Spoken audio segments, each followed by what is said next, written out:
Hey, what's happening? This your boy Rikishi, your WWE Hall of Famer. Check this out. I want you to keep it locked on Smart Tank Revolution. Don't touch that dial. Why? The big man said I back that ass up on it. And welcome back to the SmarkTank Revolution, where we always kick out at 2. I am your host, the benevolent, intelligent Mr. Donnie Wonderful, 24 hours removed from AEW Big Business from Boston, Massachusetts, where Tony himself said, and I know this didn't make it on air, but Big Business couldn't have happened anywhere else except for Boston, which saw the return of Mercedes Moné to the ring following her injury in New Japan, where they had to call an audible and have her lose to Willow Nightingale. And I thought that was interesting that she came out to save Willow Nightingale following her match, her main event match against Riho last night. But that's not why we're here today. I want to talk about something that's really, really, really grinding my gears, as Peter Griffin would say.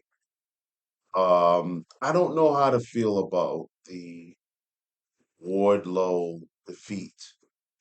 I don't. It was a great match last night. Spoiler alert if you haven't seen it. Uh, Samoa Joe successfully defended his title against Wardlow, which I thought was a great pair. Anytime you have two big men that share the ring and that are both agile and nimble and robust, aesthetically it's a great look. But it really was an entertaining match. And I thought it was interesting that they would be booked heel versus heel, where clearly I'm not sure. I haven't watched it on my DVR yet, but in the building, there was a split for about half the match where Wardlow got a lot of chance, and then Joe got a lot of chances. Uh, there was a lot of Joe, Joe, Joe. Of course, with his theme, that's a given. But towards the end, it felt more so as Joe was treated as the babyface. And then when he wins, there was a pop. Enter Swerve Strickland, who's incredibly over. So now Joe's back to being a heel. So I just thought that you know, that was kind of bipolar in the sense that the emotions were everywhere. Us nimble fans, we're not consistent at all. But it was fun. It was really fun. The issue I have with it is I did a video that's on this channel back in late February where Wardlow gave the promo of his career. Didn't have the effect as a pipe bomb, but the conviction was just the same. And I thought this was golden. I thought from that point on, you sowed the seeds for the next 2 years of AEW, 2025, 2026, Wardlow Mania, Powerbomb Symphony, your next champion or your future champion. Because there was nothing about that promo that he gave that was subjective. Not at all. These were all facts. These were all facts. Booking facts. Consistent facts. It was objective. And I loved it. And he delivered it with so much charisma, with so much ambition. So from there, he went on to Revolution and won the All Star 8-man scramble match for a title opportunity or a title match against Samoa Joe, which, okay, given that promo, I can see that. I'm like, all right, you guys can fast forward it. But I also think that it should have been saved for pay-per-view, even though it was still early.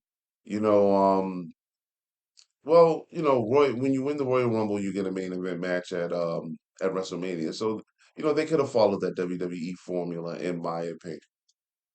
I would have loved to have seen Wardlow go on a more destructive streak, so to speak. And I do believe there should be a belt on him, but he doesn't need the TNT title. Like what's going on there with Christian and Adam Copeland is, that's enough. He doesn't need to interject himself there. But I would have loved to have seen him, go on a nice little Goldberg run, a Goldberg streak, and then maybe lose it to Joe if you were gonna job him out.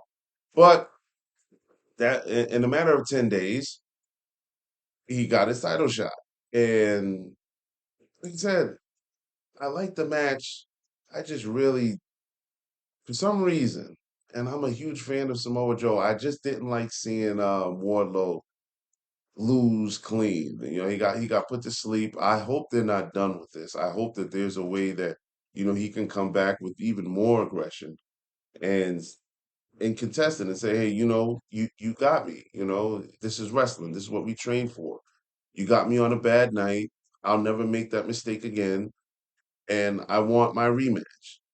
And maybe I have to, take out some of your underlings to earn it, but I want you at a pay-per-view and I want this belt. Now it's going to be hard to do, seeing that the next in line is Swerve Strickland, and it should be Swerve. Swerve is super over. Um if you're new to the channel, I'll let you know right now.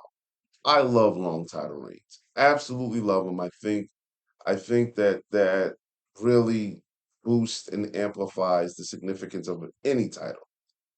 Unlike my esteemed colleague, shout out Mr. Joey Business, who wants the title changed every millisecond. And I always get on him about this. I think that title reigns really drive home the importance of being a champion, a defending wrestling champion. And no, that's not a jab at Roman Reigns. I want Roman to have that belt at least until 2030, at least until it.